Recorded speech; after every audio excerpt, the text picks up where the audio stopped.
بسم الله الرحمن الرحيم. الحمد لله رب العالمين، والصلاة والسلام على أشرف خير خلقه محمد وعلى آله وصحبه أجمعين. اللهم لا سهل إلا ما جعلته سهلا وأنت تجعل الحزن إذا ما شئت سهلا. خۆشەویستان و بەڕێزان، بینەران و بیسەران، گەنج و لاوە خۆشەویستەکان، خۆشحاڵین دەگەینەوە زنجیرەی سێیەم سەبارەت بە ئاەتە پیرۆزەکانی سوورەتی نور. سوورەتی نور لە ئاەتەکانی پێشوو لە ئاەتی ژمارەیەک هەتا ژمارە 14 خوای گەورە باسی چەند حکمێکی شەرعی کرد و ئێستا دەگەینە خزمەت ئاەتی 15 هەتا ئاەتی 22. لە ئاەتی 15 هەتا ئاەتی 22 لە خزمەت ئێوەی بەڕێز دەبین. طبعا وەکو پێشەچیەک یعنی پەیوەندی ئەو چەند ئاەتەی ئێستا ئێمە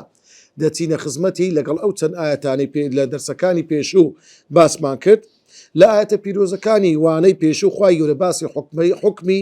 حادیثە و ڕووداوێکی زۆر جەرگ بڕ و زۆر کارەساتی کرد کە بەسەر بنەماڵە و خاو و خێزانی پێغەمبەری خوا هات صلی الله عليه وسلم کە تۆمەتبارکردنی دایکمان خاتو عائیشەی دایکمان بوو بە تاوانێکی زۆر گەورە کە داوێن پێسی و زینا بوو. خوای گەورە سبحانه وتعالى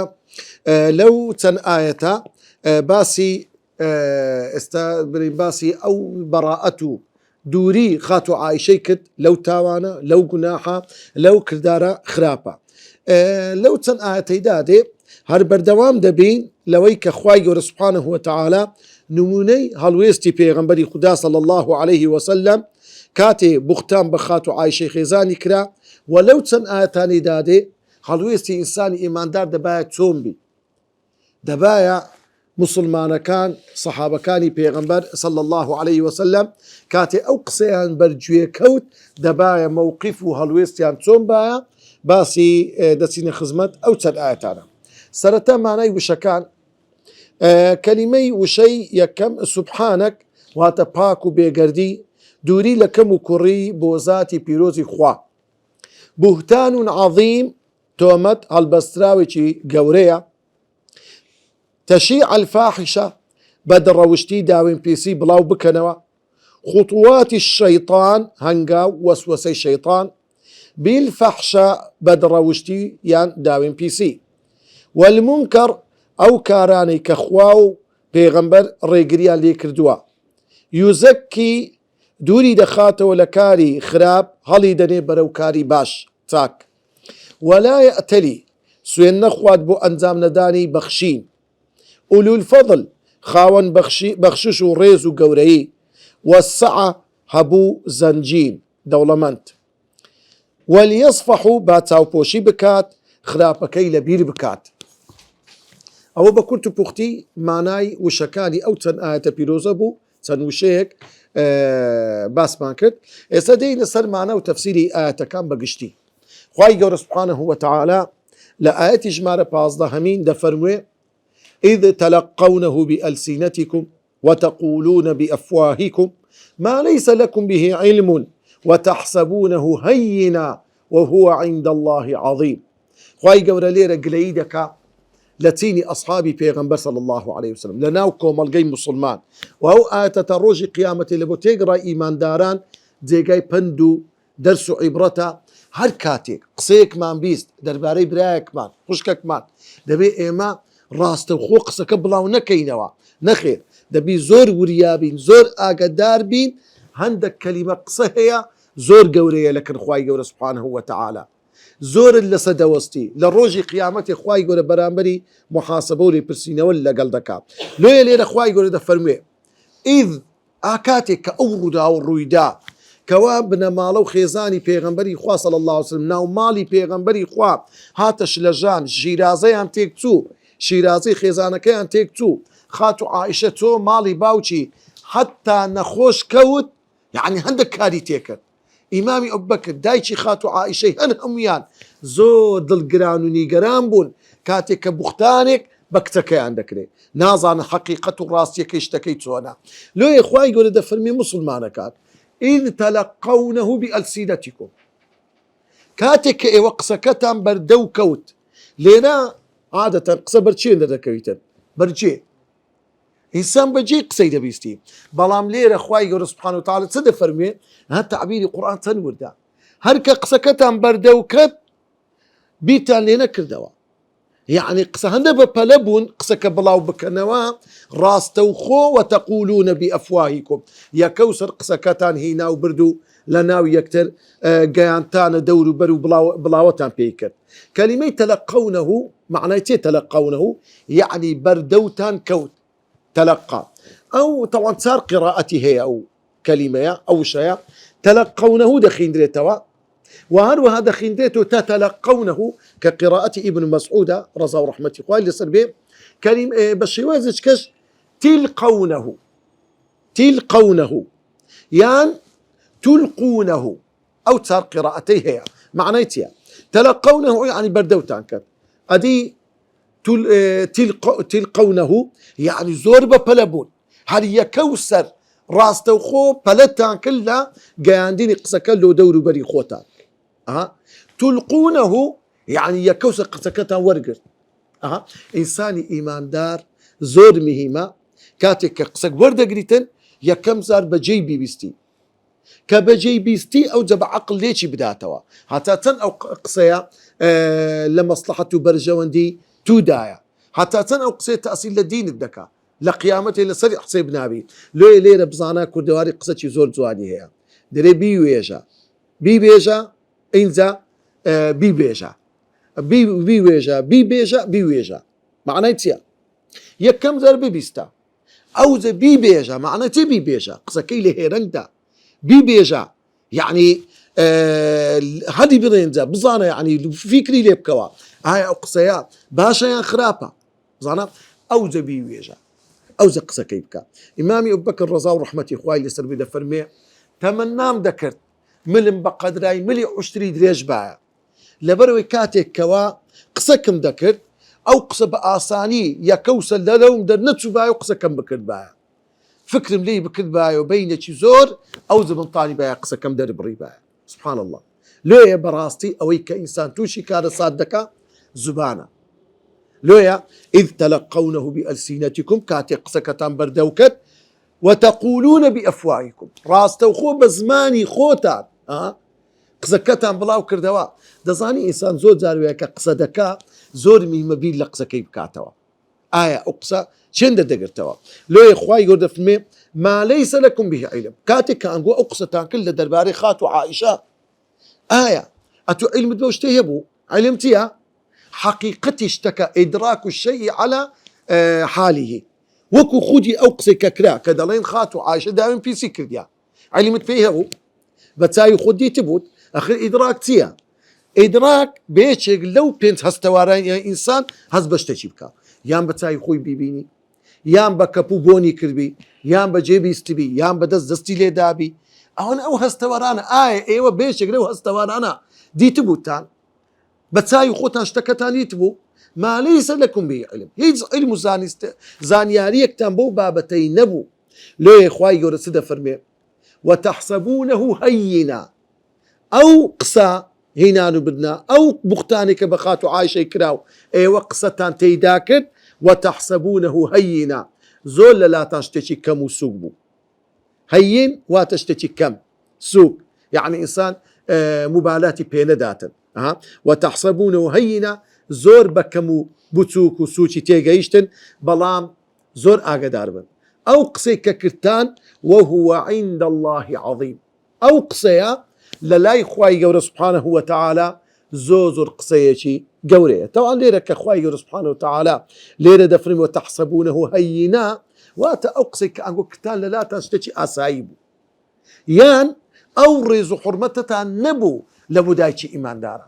أخدبان وبير بكنوا قصة درباري چه دكان پیغمبری خواه صلی الله علیه وسلم چکو خیزانی پیغمبری خواه درباری قصة درباری کسی دکن که کتی امامی ابو بکری کوا پیاویک بو براستی پارتیک لإسلام یکم کز لگورترین اصحابی پیغمبر صلی الله علیه وسلم ابو بکریه هو قصة لسخانة وادي ويدكري كتي ويدكري أو قصة لسر خيزاني بيغمبر دكري صلى الله عليه وسلم زول بسوتشي وبكميتا تيجيشتن وهو عند الله عظيم بلام للاين خواي قوروا شتيشي زور قورية. طبعا أو آيات بلقيا لسر ريز وقوري خانوادي بيغمبر صلى الله عليه وسلم يعني هرقسك لدرباري أصحابي بيغمبر صلى الله عليه وسلم لنا صحابة كاني بيغمبريش آلي بيغمبري خوا خزمو كسو نير خلق نزيكاني باوردار كان لا خزمو كسي بيغمبري خوا صلى الله عليه وسلم كخواي قول بتايبت باسيان دكاتر إنسان دبي آقادار بيتن براستي للاين خواي قول وقنا عبارشي زور قول دبيتن كاتك بختانك بكسك دا هل بسيتن إنجا خواي قول رقاما لو دادني كاتك كإنسان أي دبا تيبكن بزانا يقلا أسلوبي قرآني بيروس كاتك الريد لدقل لشتك كاتك كدري أوشتمك رقاك اللي بدادني أدي تمامك الباقي خواي عيلا تسبو كرابا خواي يورد فرمي ولولا إذا سمعتموه قلتم ما يكون لنا أن نتكلم بهذا سبحانك هذا بهتان عظيم. سبحان الله تمشابك. ولولا إذا سمعتموه كلمة لولا قلت حرف امتناع واتا خوزقا أو قصة ندكت لزياتي وي قصيش اشترتام كربا دفاعتام بكربا هالويستو موقفتام بنوان بايا برامبر أو قصي برجويتان كوت. ولولا إذا سمعتموه خوزقا أو كاتي كقصة كتان بيست سمعتموه كاتي كقصة كتان دبيست قلتم بتان قود بايا لزياتي أوي كوا بلاوتان كردا وقصكا بلاوتان نكرد بايا بلكو بتان قد بها لزياتي أوي ما يكون لنا أن نتكلم بهذا لبو إيمانية قصيتي وابكين كبختانا لدرباري أو خشكي خوما لدرباري أو دايكي خوما كخاتو عائشة أن نتكلم بهذا. طبعا اللي ردا كخواي يقول باسي أو بختانا دكال لدرباري دايك من خاتو عائشة لبو تيقرأ إيمان داران بختان كدن هر حرامها يعني بختان كدن تاوانيشي زوزر قوريا قول الزورة وكو بيغمبري خواه صلى الله عليه وسلم كاتك فرموي ألا أنبئكم بأكبر الكبائر أري أقدر تنبكم ولا قورترين يقولها قورة كان يعني لنا قناها قورة كان هيشتان لوان قورتر تيا قالوا بلى يا رسول الله بيغمبري خواه فرموي الإشراك بالله شرك بيداك دن لو خواه بنا مبدا لدوائدا بيغمبري خواه فرموي وعقوق الوالدين أشكنزو آسارداني دايكو باوك إن دا فرمي بيغمبري خواه صلى الله عليه وسلم وكان متكيا بيغمبري خواه وهشاني دابوا فجلس دانيش يعني سبحان الله احتياطتي زرت ساق وردقي لوك دني أو قصيا إن دا فرموي وقول الزور أقدار بن بختان قصينا حق قصيها البستراو لدرباري مسلمان شي بكان إن دا الصحابة كان ضلين بيغمبري خواه دوباري كردو فرموي وقول الزور دفنمي بيغمبري خواه هنده دوباري كردوا حتى قلنا ليته سكت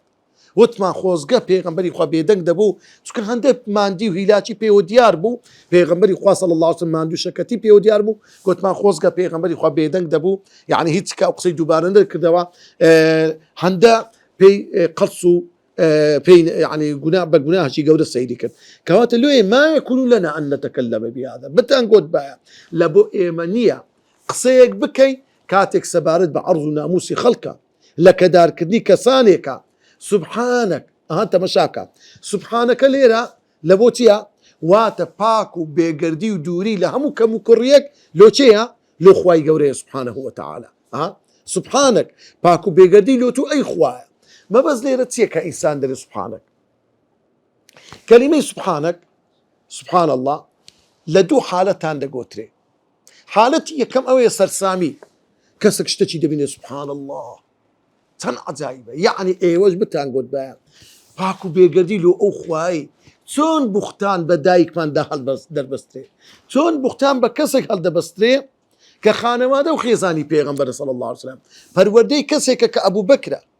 كسيك لنا مالي بيغمبر صلى الله عليه وسلم سبحانك باكو بيقردي له خوا زور عجاي وزسر صرمانية براستي أو بختانة بكري كلمة سبحانك واتا باكو بيقردي لبو خواي يوري سبحانه وتعالى كاتك خوايك بيغمبري تخوي هل دبجيري أو يدوم معنى يدوم كأو بيغمبرا لباكتريني بري آدمي زادا معصومة لهم قناهك پێغەمبەری خوا خێزانەکەشی ماڵ و منداڵەکەشی خانەوادەکەشی کەسانی خراپ هەڵ نابژێریتن لێ ئەوانە پاکن خوای گەورە پاکە دینەکەشی پاکە پێغەمبەرەکەشی پاکە ئالوبەیتی پێغەمبەری خواش صلى الله عليه وسلم هەمویان پاکن اینجا بتان گوتبایە هذا ئەو قسەی کە دەکرێتە دەربارەی دایکمان خاتو عایشە بوهتان عظیم بەڕاستی بوختانێکی زۆر گەورەیە لە دەربارەی وی دەگوترێت بوختان بزانە کە دەرێ بوهتان کەلیمەی یعنی بریتە لەوەی کە ئینسان قسەیەک دەربارەی کەسە چی بکە صفەتێکی تێدا باس کە کە تێیدا نیە وەکو پێغەمبەری خوا صلی الله عليه وسلم ڕۆژیان ناو سەحابەکان فەرمووی ئەتەدرونە مە الغیبە ئەرێدزان غیبەتیە سەحابەکان گوتیان الله ورسوله أعلم والله ئەی پێغەمبەری خوا و پێغەمبەر دەزانی پێغەمبەر فەرمووی الغیبەت و غیبەت ئەوەیە غیبەت هي ذكرك أخاك بما يكره باسكتني براكت كبي ناخوشة يعني كابرة صفتك هي كابرة بنوعك بي ناخوشة أتو مطوسن باسي كي بخرابها هو غيبته أو ذاك الروب الروجبي هدفت غيبت شرني إلى لباج ملابيتا ما دام بي ناخوشة أو غيبته أتو جوشتي دخوي أتو وكو بري كساتي أو كسيلة كدار دكي صحابة كان قلتن أدي أي بيغمبري خوا أدي أجر أو قصي كدي كين درباري برايا كمان لم يكن فيه صفتك تدانية هر إيمل وخمن له هل دبستين پیغمبر فرموي إن لم يكن فيه أجا أو صفتي كدي ددنا بال برايا كي خوتان يعني خشككتان أو صفتي تدانية فقد بهته بختان بيدا كرديا كوات بهتان بريتيا لوي كسك باكا بدورة لعيبك لا صفتك أتبيدي بال أو بختانة لو يبزان الليلة أخوائي يقول براءتي خاتو عايشي دردف من هذا صبتان قلت سبحانك هذا بهتان عظيم أو بختانة شرون أشكرا واتق قصيك لدرباري خاتو عايشة دكريتن دبابي رازي نبونا ليرة دا أو خلويستي إنساني إيمان دار من لو بدردخة براستي إنسان كاتك لدرباري هرخوش كبرياش قصتي بي بيس دبي موقفي يكمد أو بي رتي كيوا لويا پیغمبری خوا صلی الله عليه وسلم دفرمي گورترین ما في برا لسبراتيا او كاتك لشوينك بخرابه باسكرا اتو دفاعي ليك او گورترین ما في مسلمانيتيا كإنسان دفاع لبراي خوي بك لو موقفك لوينيا روجتان إمامي أبو بكر الصديق رضا ورحمته خوي لسربي كابرا كات مزيس پیغمبري لمزيسي پیغمبر صلى الله عليه وسلم هات زور قصي ناشرين وناريتي بإمام أبو بكر قو طبعا إمام أبو بكر لحضوري پیغمبري خوا صلى الله عليه وسلم بياويشي آرام قروب لسر خوبو هيد جوابين داو كابرا هر قصي كت هيد جوابين داو لو كات دا طبعا ما زور كابرا دريجي تشيشا زمان لي زور دريج كرد لو إمام أبو بكر خوي بيه نجيرا هستاوا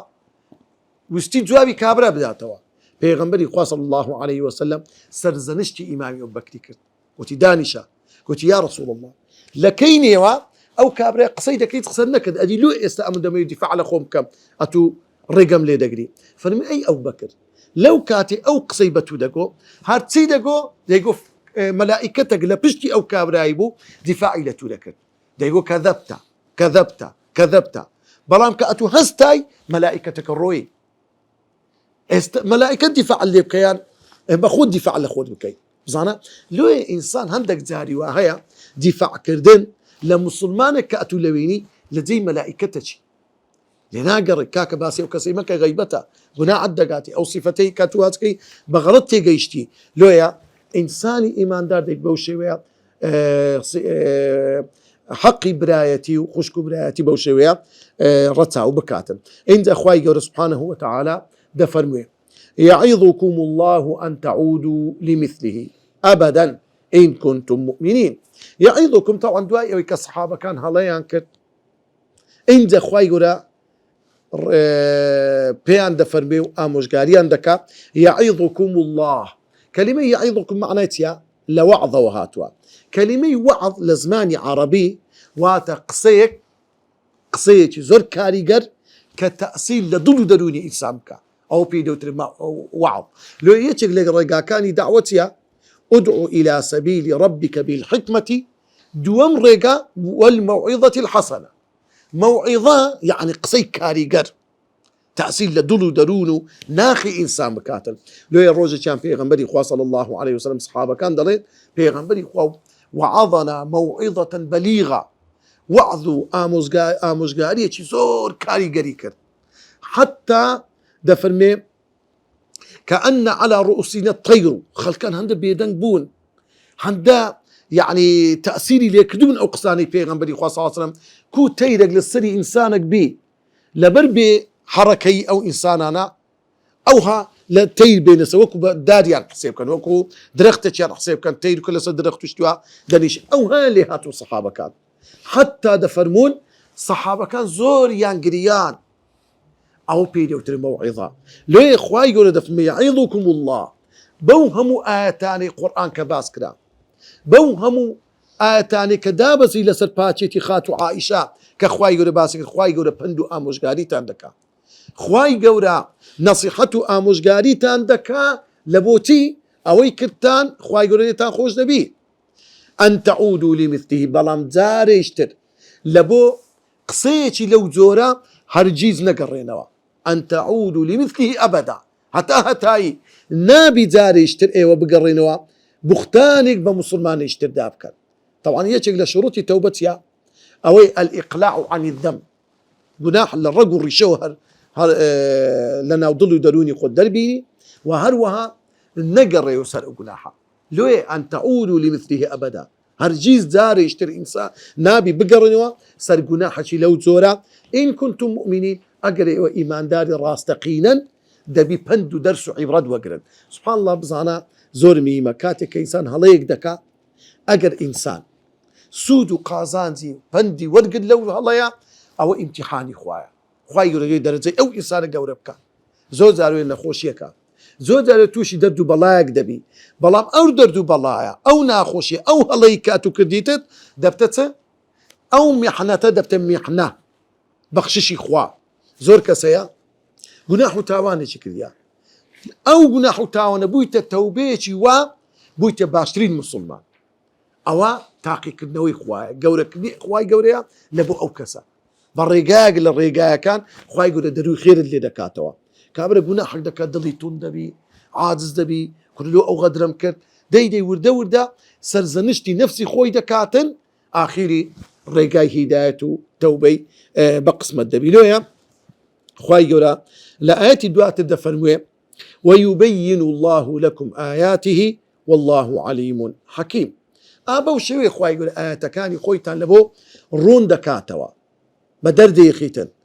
لو لبرأوي خواي قورا عليم خواي قورا آقدارا بهم مشتق اي ونن هشتشي نازانا علم غيب وشارع وكان لخواي قورا آشكرايا وخواي قورا دانايا لقروي خواي قورا عليمة زانايا داناشا معناتي زانا وداناي زور كسي زانايا بلام دانانيا نازاني قصة التي خوي بكا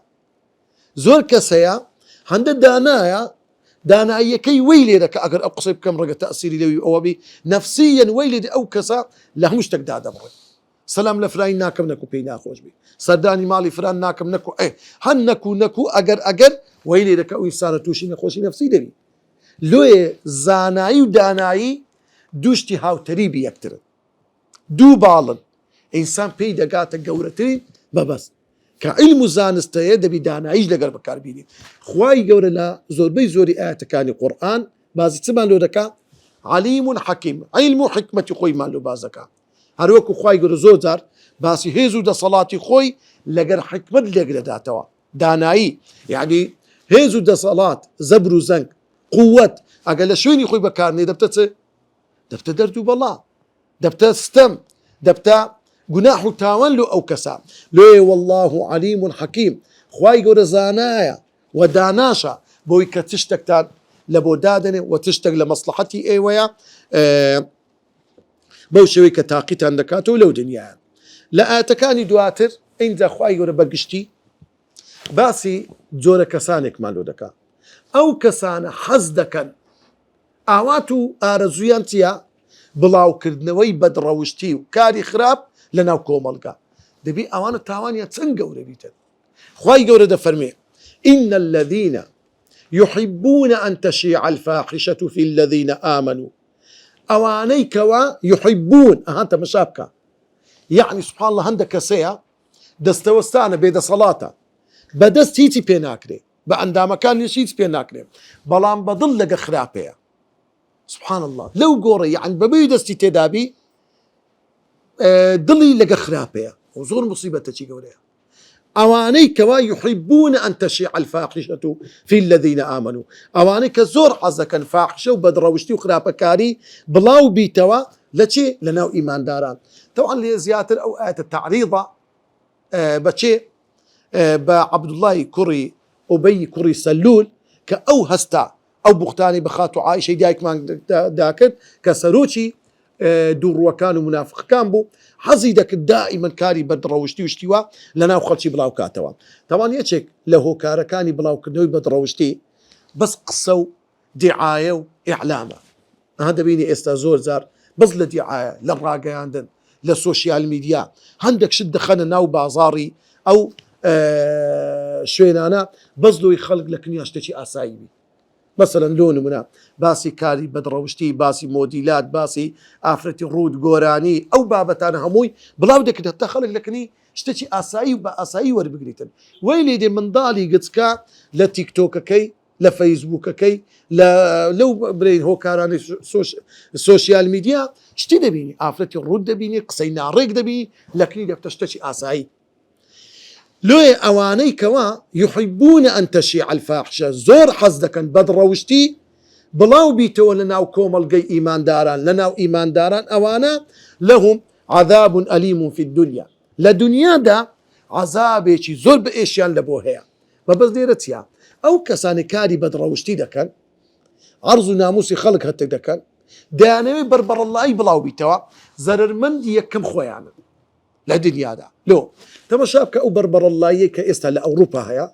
كهواريا اللي هستايا لبر نخوشي لبر زرائم لبر خرابكاري لبر تندين يعني سبحان الله حتى ويلي دي أوانا زوزا توشي نخوشي شيد بون دبن نخوشي كآبا برو تما شابك لأوروبا يعني خموشي يعني بانتاي أولاتاني داقرتوا بريجي قالك زور كوات اللويس يعني هوكا يعني زرر مندي يكم لبلاو بونوي بدروشتي خودي خويان اني كبلاوي دكنوا او كسي بدروشتي بلاو دكاتوا زود داري بخوي تيدكوي يعني سبحان الله تمشاك خيزانك خيانتي ليك من دالك اللي بدا السيدر دستن كتكي عزوشي لك تمشارك كتكي علاقي لقيك ودو سي وتنكز دانا نازني بيداتا شي لمالي دمينيتو دبتق خيرا وهم كارثاتا لو ايمي مسلمان كفابندين بقرآن والسنة خواي قور إيمة باريزي إنساني بحياة وبحشمته بشرف خواي قور الدين وعرض وناموس دنياي ده باريزي بلام أوان تيدا كون أوان بازي أو همو خرافة كاري خويان دبي بدان والله سطرا نوتو بينزي مشاكل كان أو كإستا أمن بخوم زوجار مشاكل مهاتة بيش سبحان الله أو كسانا نيجناكا أو كسانا دور لمزقو أو كسان نازان دينتيا لويا مشكلة خوي خيزاني خيانتي زوجي من دالكي كركي كتسكي كاكوايا مالك آياتك قرآن تنا أنا خيندتا سزشي لبو خوانا بردي تاوروني تيلي لكي أو من دالة لا تفر ولا دبيتا لا تلفزيون لا سوشيال ميديا لا كتاب خانة كان لا كولان وزادو وكوتو ناو بازار لويا براستي لهم عذاب أليم في الدنيا لدنياي دبينا سوري وزحمتي وناخوشي بتيجن والآخرة ولا دوار روج أو عذابي خواي يقول سزايان ددا إنت لكوتايد خواي يقول سدا فرمي والله يعلم وأنتم لا تعلمون خواي قورا زانايا دزاني آقدارا تشتقلبوا أو مروفي بكلك أو دين ودين داريا أو أحكام شرعيانا أو اشتانك خوا داوي دكالو باريس قاري كدني كوملقا والله يعلم خوا دزاني تشتق لبو برجون دي إنسانا تشتك بيجي إنسان جورة دكاتوا وأنتم لا تعلمون نظام سيستم أو ياسانيك استمروا في داي درجة أو خلق بهلاك دبا خلق مالويران دكاتر وأنتم لا تعلمون وي بشر مروف نازانا خواي يقول ده فرمي لله ده فرمي ألا يعلم من خلق وهو اللطيف الخبير خواي آية أو خواي كأتو يدرس كدو أي مروف أو شارزاتني بحاليتو هر أوش دبي سيستمو يصل لبودابني بله إنت خواي يقول فرمي ولولا فضل الله عليكم ورحمته وأن الله رؤوف رحيم أجر خواي أجر فضل بخششي خواي يقول نبا لصر إيوا لا نازو نعمة كان يخوي بصر إيوا والرحمة مهرباني خواي يقول نبا لقل إيوي صحابة وتقرأ إيمان داران وأن الله رؤوف رحيم وأجر أو نباك خواي يقول خاوني صفتي بسوزو مهرباني نرمونياني وبلنا كالسزادانتان وأو خوايك خاوني صفتي سوزو بزي ورحمو برحمو بسوزو بزيا خواي يقول السزايدة دان خواي يقول الطولي لي ورقت نوا كاتك إيو بوقتان بابنا مالي بيغنبري خوا بتان ذكرت إن خواي يقول يا أيها الذين آمنوا أي أو كساني كوابا ورتان هيا بخوا ببيغنبري خوا لا تتبعوا خطوات الشيطان نكن شويني هنقا وكاني شيطان بكون لا تتبعوا خطوات الشيطان ليرة أو آتت نهي ما لدك لوي كوا لا آياتي بيشي باسي أوي كت كوا بلاو كدنوي بدروشتي ليرة بدروشتي بتبلاو دبتوا بوي بلاو دبتوا إنسان شويني هنقا وكاني شيطان بكوتر يعني سبحان الله أوي كإنسان توشي هلاكته مصيبته كارثات دكا شين كوتيني شيطان هوا آرزو شيطانة شيطان يجي كوسر زينة بإنسان ناكا هي كوسر إنسان ناخة ناوشي هذه هنقاو بهنقاو لويا كزانان دفرمون مقدمات داوين بيسوسيناتيا كلام زانا يك كلام سلام فكلام يا كم ده سلام شريكا توني باش خاتون إيه باشا دعاء لدعاء دا أوجه فكلام قصا جاري وابو كابرت ويجمل زميلك سشي وقت يقول لك يا نيوسع على غير راوستا معناتها فكلام أوجه لدعاء دا تصدي فموعد موعد شي لقدانني دي جاري اشتري وروا أين ذا لا باشان كارسات دروس دبيت سبحان الله هم يوايا لو فنظرة لا كم نظرة كاتو سيدي أو تذكر أقر بتساوي في سيرتك بزانا يا كوسر تيرق لنودل الددا أنا بني أوهم جنزاني تيرق للرداية كوني كذا لو سل أسريات درخين بشك ديت أخواري هو كارساتك هاك أخلو ضل اللوير عندك ونيا أو نظرتي اللوية بيغنبري خوادة في المية النظر سهم من سهام إبليس تيرك بلام أو تيري إبليس ها للددا وينان الدكا كارسات دكا بهزارها جنت وعدي دايان كردستان يان نمان يان دبي أكسلهم بيانا مجنين عين إيش زر دكا كاك هرب خو زر دكاي باشا آخري داق نامينيو باب نامينيو دكاوي بن ديوارو دبي خوش كبرا بخيوتكا باشا لو يبراي خو أهوي كشرع داينايا قوريتوا بيجيتوا بلام ولا تتبعوا خطوات الشيطان أهو هنقاو كان الشيطانا كتأصيل لتاق دكا تأصيل لخيزان دكا تأصيل لتقرأ كومل دكا ومن يتبع خطوات الشيطان هركسك شويني هنقاو كان الشيطان بكوي فإنه يأمر بالفحشاء قد بو الدجمن ريت ساق لبو الدجمن يخوي دابني قد أو الشيطان الدجمن يتوا دايو بتخاتناو آقر دايو بتخاتناو دردو بلا لويا أو شيطان أمرت بيدك داوال ليدك بالفحشاء ببدروشتي ري زواتها ريتي شرعية خيرة نيوي إيمان زوات أو ري بشيان نادا داوال ليدك ولا كاكل خد على قيدا بنشتعتو جنزي كل لو خد توشي أوهمو بارا قرصي جنهي ناندكي برو لو خد راكو يريشتان تماني ديشتان قتسكيا من كاين بيزار زوين لو خد خيزانش بيك بيلا دواي أوي تيتوري لبوا دواي أوي كبهيلاتو فإنه يأمر بالفحشاء والمنكر وهنشتك أخوة وبيغنبري أخوة بين أرض الدواي أو أمري بيك أو شتيبك ولولا فضل الله عليكم ورحمته أيكم للصحابة أي إيمان داران أجر فضل بخشش إخوة نبايا لسر إيوا ورحمة سوزو بزي إخوة نبايا ما زكى منكم من أحد سبحان الله كلمة زكاة تزكية يعني خدارنين ودرهاتن وواصينان لهم كردارة بدروشتي كري شيطانا وخرازان نوا بهمو كردار وصفاتك زوان كخوا وبيغنبري خوا أمرت بيكا تن زوان تزكية تن إنسان بتزكية قورة دبيتا ما زكى منكم من أحد أبدا هرجيز خاوي ندبونو هر يشيق لأيوا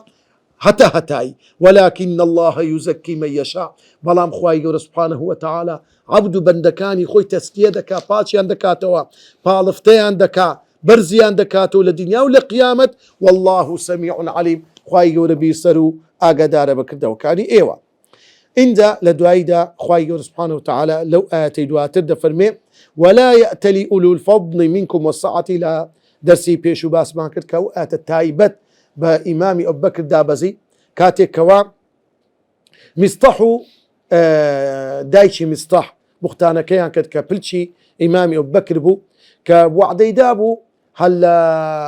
برین زووەوە ماوەی زۆر دوور و درێژ بوو کە بەخێویانی دەکرد کەفالەتی ژیانیانی کردبوو ئەوانیش هەستن ئەو بوختانەیان چاکەی ئەبوبەکریان بەوەی داوە کە بوختانیان بە خات و عایشە داکرد لێ سوێندی خوارد ئیمامی ئەبوبەکر کە هیچ جاریشتر یارمەتیان نەدا و چاکەیان لەگەڵ نەکات. خوای گەورە دەفەرمێ ولا يأتلي منكم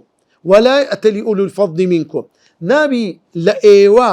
ئەی مسلمانەکان کەسێک کە خاوەنی فەضل و بەخششە کەلیمەی فەضل یعنی زیادە خوای گەورە ماڵی زیادی پێدات تامی چاکەی بکات یان لە گەورەیی کەسێک گەورەترە لە کەسێکیکە ئەو کەسێک کە خاوەنی گەورەی و فەضل و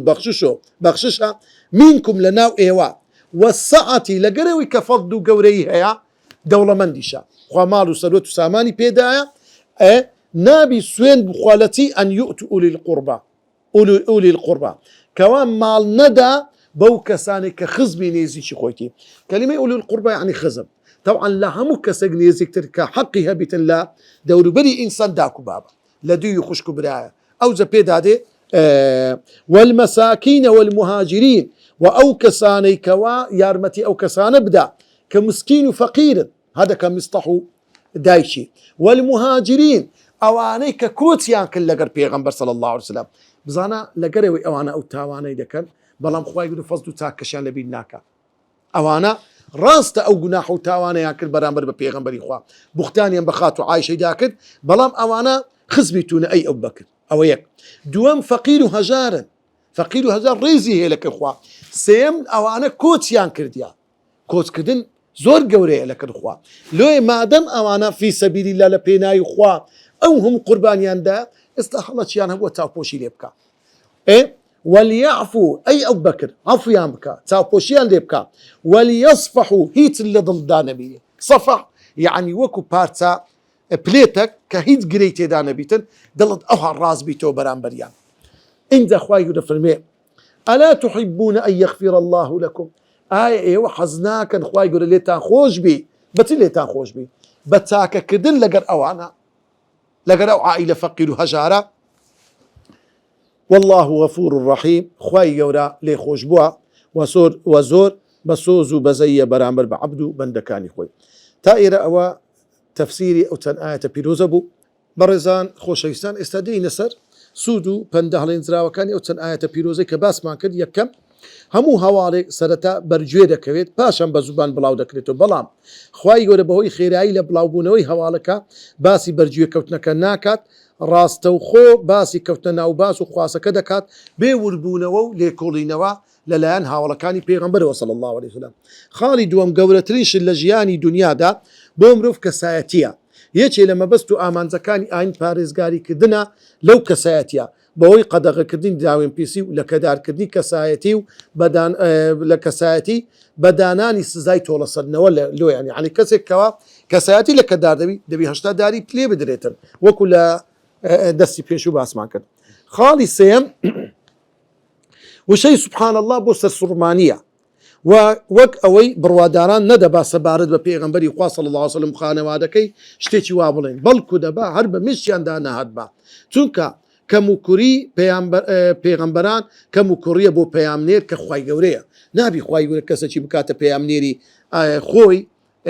پێغەمبەری خۆی کە پەیامی خۆی پێ بگەینتن کە کەسێک بێتن عیب و عاری هەبێتن لە مەسائیلی دینیان لە خوڕەوشتی لۆیە پێغەمبەران باشترین دینیان هەبووە و بەرزترین خوڕەوشتی لەسەر بەرزترین پێ خوڕەوش بوونە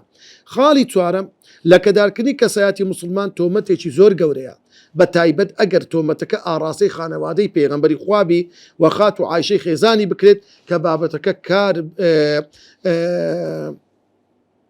کات لە بڕوادار دەکات پێی کافر دەبێت ئینسان بەو کردارە.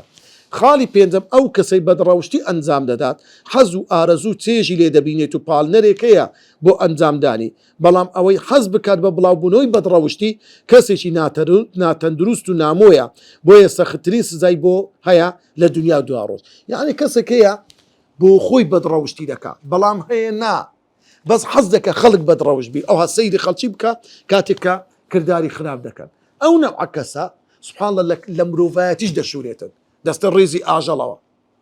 خاڵی شەشەم بەخشش و میهرەبانی خوای گەورە بەندە تاوانبارەکانیش دەگرێتەوە، لە دنیادا دایان دەپۆشێت و بواری پەشیمانبوونەوەیان دەدات، بۆیە خۆی وەصف کردووە بە ڕەئوف کە دەیان پارێزت لە گوناه و ڕەحیم لە کاتی توشبوون بە گوناه تاوانەکەیان لێ خۆش دەبێت. خاڵی حەفتە هەنگاوەکانی شەیطان زۆرە و جۆرە، هەر کەسە بە شێوەیەک بە جۆرێک شەیطان لە خشتەی دەبات. باشترین ڕێگا و هۆکاری خۆپارێزن لە شەیطان ناسینیەتی وەکو دوژمنێکی سەرسەخت. زۆر میمە ئینسان شەیطان وەکو خۆی بناسی کە شەیطان دوژمنی مرۆڤە. خاڵی هەشتم تاکە کەسێک بەخشش و میهرەبانیەکەی بۆ هەموو خانەوادە و کەسە نزیکەکانی دەبێت. یعنی ئەگە کەسێک چاکەی بکە شەرنیەی لۆ تاکە کەسێک لۆ بنە ماڵەکەی جاروەیە چاکەکەرەوەی خەڵکەکی زۆر ئیسیفادەی لێ دەکات. باشترین چاکەکار ئەو چاکەکارەیە کە لەگەڵ خزمانی خراپ باش بێت. با خزمەکەی خراپبی ئەتو باشەی لەگە دەکەیت، چکە ئینسانی ئیماندار نابێ خۆی بێختە پێوەری کەسی خراپ. خاڵی نوێم جیاوازی نێوان عەفو و سەفح. وشەی عەفو لێبوردنێکە کە شوێنەوارەکەی بمینێت، بەڵام سەفح چاوپۆشی لێکردن بەبێ مانەوەی هیچ شوێنەوارەک، یعنی هیچ لە دڵدا نەمینێت. خاڵی دەیەم خۆشەویستی هێزێکی زۆر کاریگەرە بۆ زاڵ بوون بەسەر هەموو ئەو شتانی کە دڵ و دەروون ئارەزووی دەکات.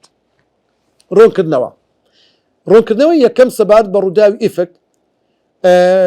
کە بوختانەکەی خات و عایشەی دایکی بڕواداران یەکەم گلەی و سەرزەنشتەکانی خوای گەورە لە مسلمانان ئەو چەند شتە بوو. یەکەم گومانی باشبرن بە خودی خۆیان چونکە خات و عایشە دایکبانە. دووەم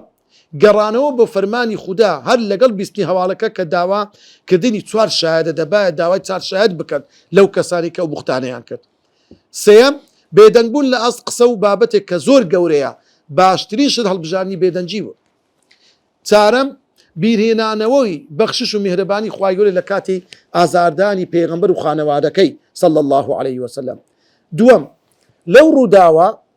سێ کەس دوو پیا و ژنێک دارکاری کران، داری هەشتا بوختانیان لێدرا. حەسان کە سەحابەی پێغەمبەرە، میستاح حەمنا. بەڵێ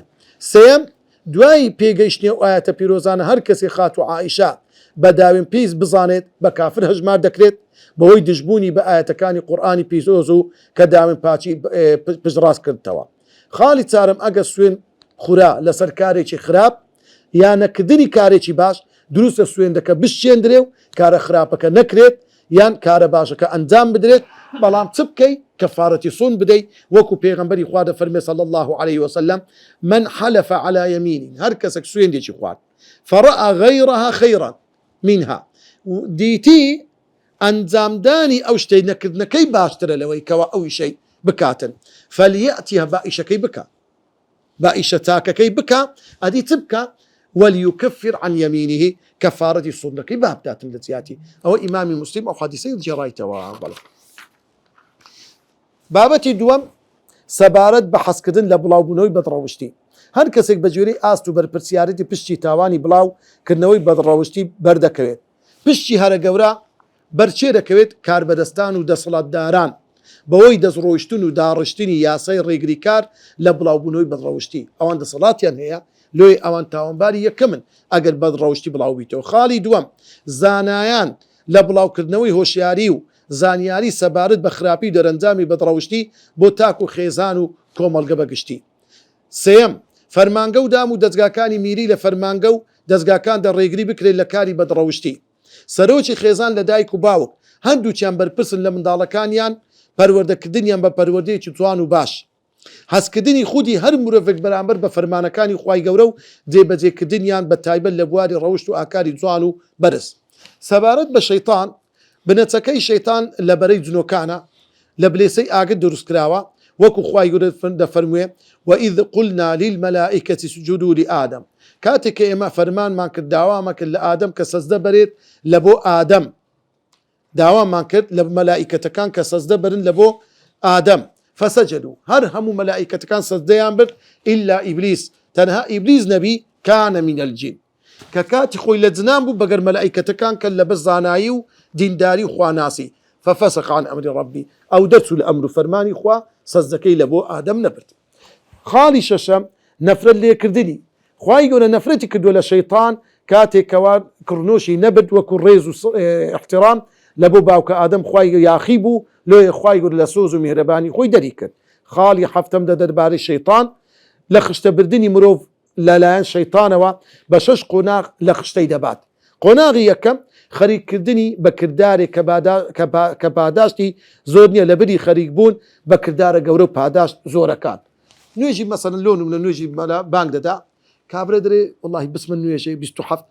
تنبلي لي لك لينا قري حتى ويلي دكاتن ودا لنوجي تم عدوا لي دخاته اقول له نمونه مثلا هل كرداري يشتري برلا باداش تو قورا قناغي دوام خريك كردين بريقه بيدرا وكان زور مشغولي دكا بس خريجي خوار نوو يعني زياده الروي كردن يعني اسراف خواي يقول كلوا واشربوا ولا تسرفوا او انا لا مشتق اسراف دكا سبحان الله او اسراف وايد دكا باقابي لخوا لحقي خواو لحقي دور بر خالي سيم قناغي سيم انزام داني قناها بتسوكا كان دي او قينا لقى اوي زوج دروا او تسنيه بتسوكا قناها شي تكيا خالي تار من زامداني قناها قوركات ورده ولا دي خاتنا قناها قوركان خالي ششم خوشويس كردني داهن راو بدعه بدعي لك خوشويس دكا او شتانك اخواو بيغمبري خوا لدين دانيا قناغي بينزبو قناغي ششم هولي بباور كردنو توش كردني با هاو باش دانان دي خاتنا او شريك خوا بنامم دا تن خصلتي شي شيطان تواناي خو هنا نصر شيوازي تيازيا هي لشتي خراب وكسك بشيلا جانوران شيطان طاني خوي بين تسار او شيء وازانا زاوزي دكنو زور دبن دخونوا لي برسينويان لقل دادكرين للروجي دواي تواناي خط داني مروفيان هي واتا وسوسه لنا افضل انسان دروزه كان خاصلتيان بيتواني فريشتكانا مروف القري خاصلتكاني شيطان دبيت عندك زاريو مروف وكو الشيطان سبحان الدوري شيطان دبيني سبارد ببيشوا ابو بكر الصديق ناوي عبد الله كوري ابي قحافيه لتيري تميمي هوزي قريشة نازنا وكاني بالأتقى قال قرآن بيروس وسيجنبها الأتقى الذي يؤتي ماله يتزكى مقصد بإمام بكرة لأخواتر سترينكس بي وتراوى الأواه قرايا وبولاي خوا بي دوتري الصاحب هاولي بيغمبر العتيق آزاد كل بري زول لبندكاني آزاد دكر كل جير دستي كافر كان دابو ثاني اثنين في الغار دو من كسي ناو اشكول لقل بيغمبر خو لكاتي كوت تايبد من ديكاني يكم كزبو لبياون برواي هنا يكم زينشيني اسلاما يا شيك لدا مجدا بيدرا وكان قورترين آزاد كري قورترين بندبو كبلال حبشيو وكو ديقو بلال سيدنا و أبو بكر سيدنا وأعتق سيدنا أبو بكر قوري إيمايا قوري إيماشي آزاد كد كبلال حبشيا نزكترين هاولي بيغمبري خوابوا خزوري بيغمبر بو باوشي خاتو عائشة كخوشويسترين خيزاني بيغمبر بوا صلى الله عليه وسلم دوجني هبو بناوي كاني أسماء كسي عميس وحبيبي كسي خارجة من دار كاني عائشة محمد أسماء عبد الرحمن بهرو زانستي شارزابوا لنجاد ننسب رودا وكاني ناو عربان زور شارزابوا بازرگاني چي شارزاو لهاتو بوا كسايتي بهيش شوي كرنوشي بو بدنا بردو لبيش اسلامتيش وهرزيج نل لبيش اسلامو نل دواتر ارقي نخوارتوا هركا بروادي ندراستو خو بينس كذا سدستي او دادا بن مسلمان زبيري كري عوام امامي عثمان طلحي كري عبيد الله سعدي كري ابي وقاص عبد الرحمن كري عوف رولي لكوز دا بمالو سامان وخانوادكي بيغمبري خوايان سرخص اسماء كتي خواردني بو دبردن عاملي كوري فهيره شوانكاري هوالي بو ناو مكي بيدا گاندنو شيري بيددان بجداري كدي لغزا كان بجدار بو لبدر شري احد بني نظير بني مصطلق خندق بني قريظه دانستاني حديبيه خيبر هر وقت لقل سريي ذات السلاسل دا بو آزاد كدني شاري مكة حنين تبوك خۆڕاگرترین کەس بوو لە کاتی مردنی پێغەمبەری خوا وەستایەوە بەرامبەر لێشاوی هەڵگەڕاوان دوای مردنی پێغەمبەر. ئازادکردنی وڵاتانی لەسەر دەستی وڵاتی عێراقی ئازاد کرد، وڵاتی فارس، وڵاتی شام، وڵاتی فەڵەستین، وڵاتی ئوردن. کۆچی دوایی کردنی دوای نەخۆشکەوتنی 15 ڕۆژ بە تایەکی زۆر گەرم لە شەوی دووشەممە لەسەر سێشەممە لە 22 مانگی جومادی دووەمی ساڵی 13 کۆچی کرد لە تەنیش پێغەمبەری خوا صلی الله عليه وسلم نێژرا. وصلى الله وسلم على سيدنا محمد وعلى آله وصحبه أجمعين.